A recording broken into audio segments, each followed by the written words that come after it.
दोस्त किसी ने बड़े ही कमाल की बात कही है कि अगर तरक्की आसान लगे मेरी तो कभी मेरे पाँव के छाले देख लेना। जी हाँ, किसी भी एग्ज़ाम को क्रैक करने के पीछे स्टूडेंट्स का जो संघर्ष होता है, जो स्ट्रगल होता है, जो त्याग होता है, वो किसी छाले से कम नहीं।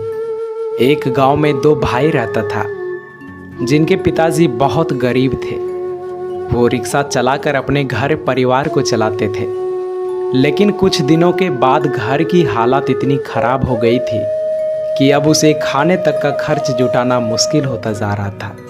तब इनके दोनों बेटे ने सोचा क्यों ना मुझे कहीं काम कर लेनी चाहिए, जिससे कि पिताजी को भी फाइनेंशियल हेल्प हो सके और मेरी पढ़ाई भी अच्छी तरीके से चल सके। तब इनके दोनों बेटे ने किसी होटल में काम करने लगा और साथ ही साथ पढ़ाई भी कंटिन्यू रखा। दोस्त, कुछ दिनों के बाद छोटे भाई बड़े भाई से कहता है कि भैया, मैं तो पढ़ाई में उतना अच्छा नहीं हूँ, लेकिन आप बहुत अच्छे हैं और मैं इस बात को अच्छी तरीके से जानता हूँ कि काम के साथ साथ पढ़ाई करना बहुत मुश्किल होता है।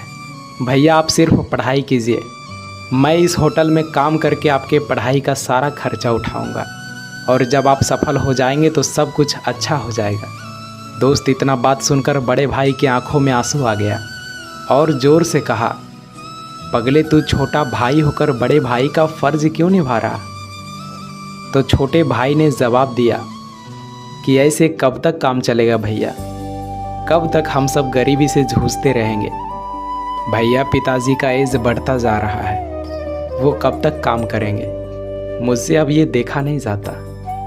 भैया, आप पढ़ाई में बहुत अच्छे हैं, मुझे विश्वास है, भरोसा है कि आप ज़रूर एक दिन कामयाब हो जाएंगे।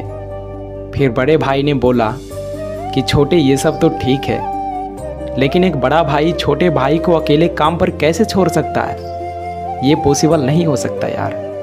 दोस्त, एक दिन की बात है जब इनके पिताजी को घरकुल योजना मिली और जब उस योजना का लाभ उठाने के लिए इनके पिताजी चेक लेने के लिए गए तो पता है, उस समय उस विकट परिस्थिति में भी उनके पिताजी से 3,000 का रिश्वत मांगा गया था और ऐसे हालात में भी उन्हें 3,000 देना पड़ा, क्योंकि उस समय इनके पास और कोई ऑप्शन भी तो नहीं था।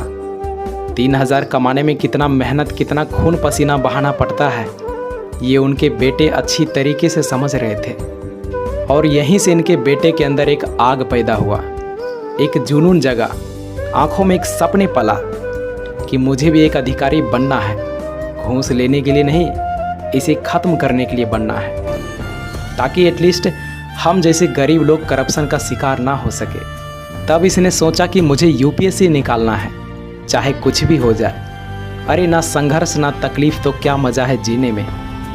बड़े बड़े तूफान थम जाते हैं जब आग लगी हो सीने में। दोस्त, इसने पुणे में अपनी तैयारी को प्रारंभ कर दी।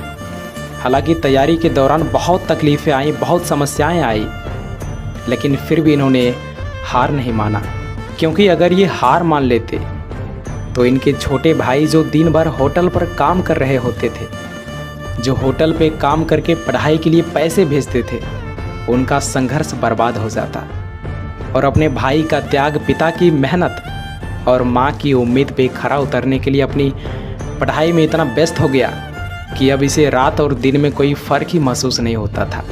समस्याएं चाहे कितनी भी आ जाए, अगर आप सच्चे मन और लगन के साथ मेहनत करते हैं तो आपको सफल होने से दुनिया की कोई ताकत भी नहीं रोक सकती। और अपने पहले ही प्रयास में यूपीएससी को क्रैक करके इंडिया का सबसे यंगेस्ट आईएएस अधिकारी बनकर दिखा दिया। और पता है इनका नाम क्या है? आईएएस अंसार शेख अहमद। हमें गर्व है ऐसे वीर, ऐसे योद्धा पे, जिन्होंने यह साबित करके दिखाया कि इंसान अगर हिम्मत ना हारे तो कोई भी काम मुश्किल नहीं। और ऐसे ही इंटरेस्टिंग वीडियोस के लिए हमारे चैनल को सब्सक्राइब ज़रूर करें। Thank you so much.